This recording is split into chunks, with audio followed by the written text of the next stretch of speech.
Ugh. Sorry about that. It's probably just allergies. We are in Banlist season after all.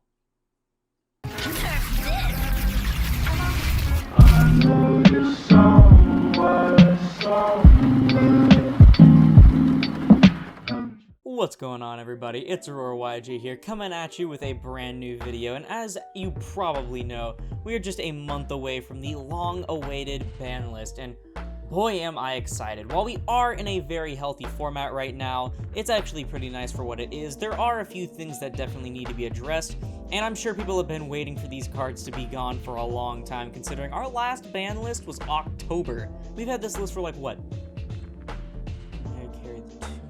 4 months now? Yeah, it's kind of stupid. And so, as we wait patiently on the edge of our seats, I'm going to bring you my personal Banlist prediction for January 2022. Before we get started, I would like to say that this video is going to be based on both personal and outside opinion as well as match results. Because I do not work at Konami, do not expect this list to be accurate whatsoever.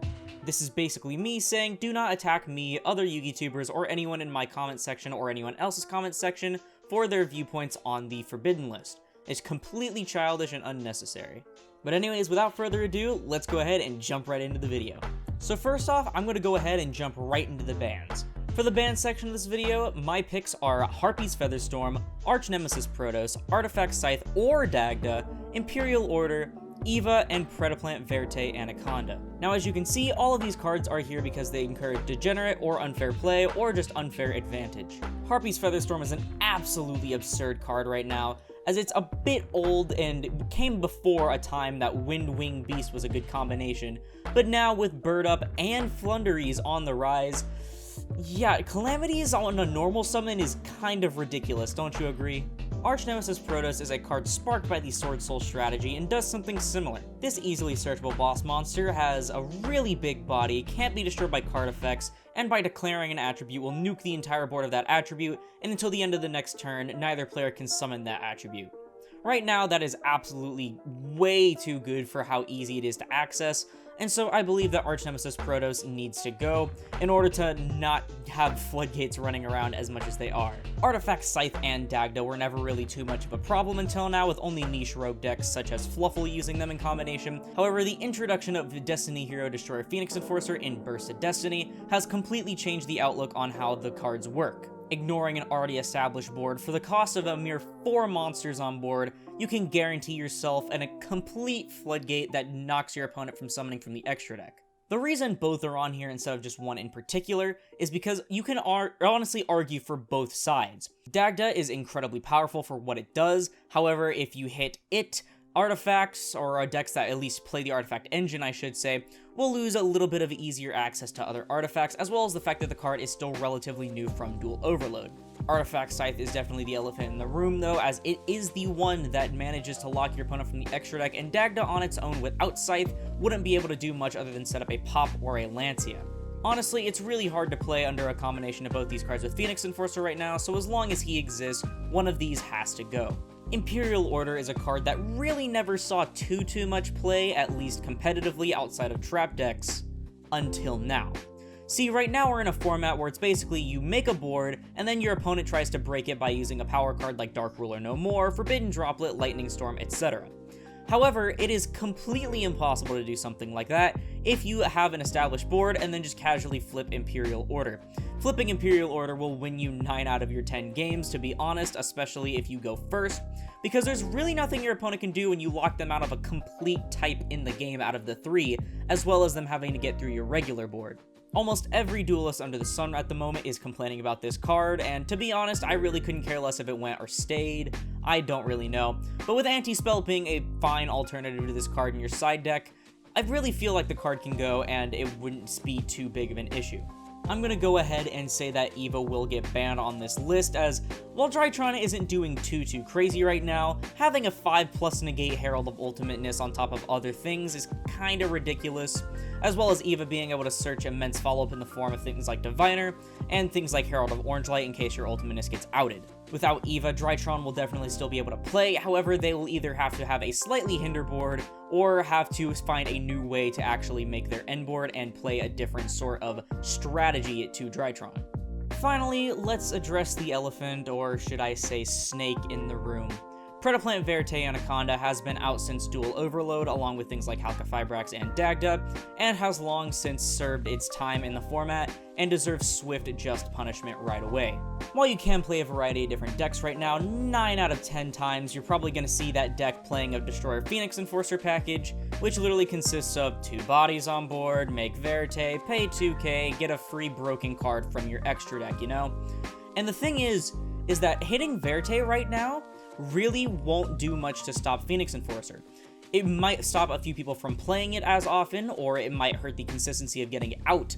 However, with Fusion Destiny being an absolutely powerful card as it is, a lot of people will probably still play 3 Fusion Destiny in their main deck in order to summon Phoenix Enforcer, since you can use it on top of an already established board, unlike something like Red Eye's Fusion. Hitting Verte will also stop degenerate cards such as Dragoon, and even some decks shitting out Window really easily from seeing as much play, which is really nice for the format, and overall, 2 bodies for basically a free power card is kind of ridiculous. Finally, with Verte being gone, we will not have to worry about future-proofing any fusion spells by preventing them from using the deck, or any other sort of powerful effect that they may have. And fusion decks usually don't even use Verte, which is the weird thing. It's like how Crystons don't even use Hulk, and so I feel like that'll be really nice for fusion decks in the long run. For all these reasons and more, I believe that Verte is finally reaching a point where it can go ahead and leave, and not too many people will be angry. Next up is the limited section. For my particular list, my predictions are the limiting of Tri-Brigade Shurig, Vessel for the Dragon Cycle, Mystic Mine, Orchist Harpor, Blaster Dragon Ruler of Infernos, and Heavy Metal Foes Electromine. This section sees a lot of cards coming back from the list rather than going on the list. It's about 50-50 here, mainly due to the fact that we are in a new year format, and usually the very first lists of the year have a lot of different things, both in terms of restricting decks and also bringing decks back. There's also very few things that I believe really need as hard of a hit as a limit this format, and the main things that are seeing hits in my ban section are degenerate floodgates that can be used in any deck almost. The hit to Shurig simply comes as a little slap on the wrist for Tri-Brigade, as it is a bit of a bonkers boss monster being able to play more than one, and it'll also discourage the Oath combo to stop things like Dark Ruler and Droplet in the bird up strategy. Certainly it would not do too much to Tri-Brigade outside of the pure variants, but that'll encourage a lot more creativity in terms of playing different variants of Tri-Brigade. Vessel for the Dragon Cycle is a little bit of a stretch here, however I really did not want Sword Soul to go untouched outside of Protoss. The Tenyi build is uncontestedly the best build of Sword Soul, and a free dump and search strictly for controlling a Monk of the Tenyi on your board, which basically means just opening Vessel and any Tenyi name, is a bit bonkers right now, and so I believe that limiting the card wouldn't necessarily hurt the deck too much. However, it will hamper the consistency just a little bit so that it's not a bit too much. Much like the limiting of Fire Formation Tenki for Tri-Brigade last list. Mystic Mine is here for kinda obvious reasons, because let's face it, do we really want Mystic Mine burn in the game? See, I really don't want this card banned, as Mystic Mine can offer really nice grinding and stalling opportunities for decks that really need it. A lot of times, decks will play 3 of their own field spell and then 1 copy of Mystic Mine, so that they can stall for a little bit of resource time, so they can build up their own board a little bit, or their own hand and back row resources, and then eventually when they're done with it, they'll replace the Mystic Mine with their own field spell, which gives them just a little bit of time to actually keep up, which is really nice for slower decks.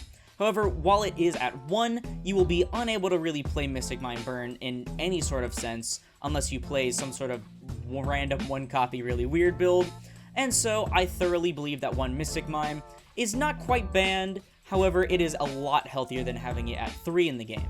Out of all the Dragon Rulers left on the list, Blaster is definitely the next one that can come off.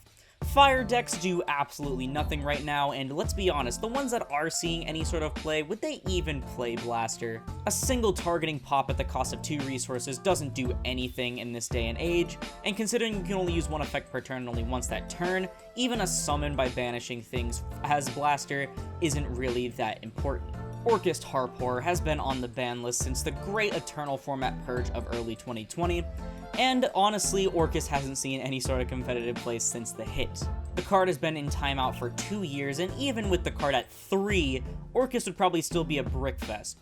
Gearsu is in fact a 1-card combo to the original Mermaid combo, however, it really doesn't do anything in today's metagame. I feel like the 2 years it has served is more than enough time than it should have, and that we should free Harpor, if not to 3, then at least to at 1, to support Orcus players. Finally, the banning of Heavy Metal Foe's Electromite hit it on the same list as Harpor, completely stripped away the competitive title that Pendulum had at the time. While the deck has seen a little bit of revival this year with the introduction of Destroyer Phoenix Enforcer and being able to do a Scythe Lock with a Baronade of Fleur on field, the deck would be a lot better if it had Electromite back. There'd be a lot more different variants of Pendulum, maybe using the Endymion package again, as well as throwing in the Electromite engine, such as the Darkworm engine, into Pendulums once more. Not to mention, this would actually be an incredibly good marketing ploy by Konami, as next year, keep in mind that we are actually getting the Dimension Force set, which not only supports Arc 5 in total, but mainly Pendulums, specifically Odd Eyes and Performapals, but there's no way they can't support Magicians in that set as well. If not on the next list, it is almost guaranteed that Electromite will come back within the next few lists, either before or right after the set. Off we go to the semi-limited list. Our predictions here are quite interesting, as we have Nadir Servant, Miscellaneousaurus, Salamangreat, Gazelle Circle, and/or Mirage Dahlia, Servant and Endymion, Beatrice, Lady of the Eternal Dynamite Knight, the True Draco Fighter, Speedroid, Terratop, Trickster, Light Sage, and any of the 3 striker cards. Man, Simo must be rolling right now. Now, I know this is an extra long section, so I'll try to be as quick as I can.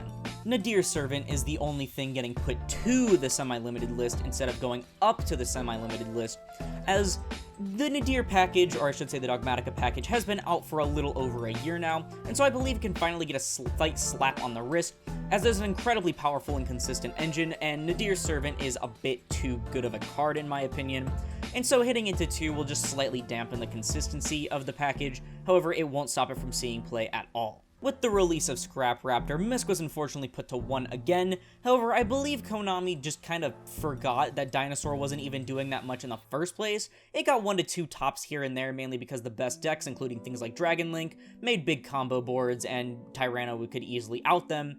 However, I really feel like that people found out that you can just hit the graveyard and make the deck cry, so putting Misk to 2 really wouldn't do too much except for make the deck slightly change its combo lines. 2 lists ago, we got Salamangreat Mirage Stallion back to 1, and with the rising popularity of Salamangreat, especially after the last Invitational that they took first place in, I honestly would find it as quite of a shock if they didn't bring back one of the Salamangreat cards that are limited to 2. The same exact argument can be made for Sky Striker since we got Engage back to 1 on the exact same list. Servant of Endymion is just another thing to mark a Dimension Force as well as slightly boost Pendulum. Beatrice just got a gorgeous ultra rare in Brothers a Legend, and so honestly it'd be a bit of a crime not to bump her up in copies, especially since no decks anymore are currently using her. We finally got True King's Return for the True Draco strategy back to 3 a good while ago, but with Diagram still at 1, the deck still isn't really doing anything, and so I believe that if they don't want to bring Diagram or definitely Masterpiece back, we should at least slowly start getting Dynamite Knight back bumped up to 2 and then eventually 3. The deck still won't do anything. Speedroid Terratop is here to complement the release of the new Speedroid support cards from Legendary Duelist Synchro Storm. Not to mention that people probably won't use the Terratop engine anyway anymore, even with it at 2, because why? Finally, Trickstar Light Sage was hit due to a random deck a long time ago using it as a 2-card combo engine, and yet it really just killed Trickstar. Please, Konami, just fucking put Light Sage back to 3 at this point. Finally, we have the Unlimits. For this section, we'll be placing Red Eyes Darkness Metal Dragon, Danger Nessie, Performapal Skull Crobat Joker, and Emergency Teleport all to 3. With Red MD getting the errata a while back, admittedly there's no reason to bump it up to 2, it should just go straight to 3, no one will play more than 1 anyway. The other cards in this section have been put to 2 on the last list, and are basically just guaranteed to be put to 3 anyways, and so there's no real reason to discuss them. Anyways, that's it for the list. I'll flash it up on the screen for those of you that skip to the very end, so you can go ahead and give me free engagement in the comments by giving me your terrible opinions and your insults. I know this list may seem very, very large, however, there are many factors that you have to take into consideration here. This is a January list. January lists usually shake up a meta entirely. If not by banning a bunch of cards or hitting the current top decks, then by bringing back a bunch of things from older strategies. As well, we are finally about to start seeing large-scale events coming back into play, such as YCSs starting from next year, and so honestly it'd be really nice if Konami would in fact bring back some of the older cards so that more decks can see play in these big events. Honestly, it'd be more surprising if we got a list like the last one, which is admittedly deemed as mediocre by the fanbase, compared to something large like this. But anyways, I really hope you enjoyed my ban list predictions for January 2022. Let me know what you agreed or disagreed with in the comments, be sure to be respectful about it though, and let me know if I forgot something. If you enjoyed the video, please sure to leave a like on it, as it helps put this video and the channel into the YouTube recommended. And if you really like this video and you want to see more content like it, like a bunch of other amazing Yu-Gi-Oh content, perhaps consider subscribing, as it's completely free, it supports the channel more than anything else, and it'll help push us to our goal of 1,000 subscribers by next May. As well, it gives you access to a bunch of really fun, cool, and totally not generic Yu-Gi-Tuber content. Every month, I try to post at least a few videos, if not a lot of videos, and so I promise that you will not be disappointed. But anyways, once again, thank you all so much for watching, and I'll see you in the next one. This is Aurora, signing off.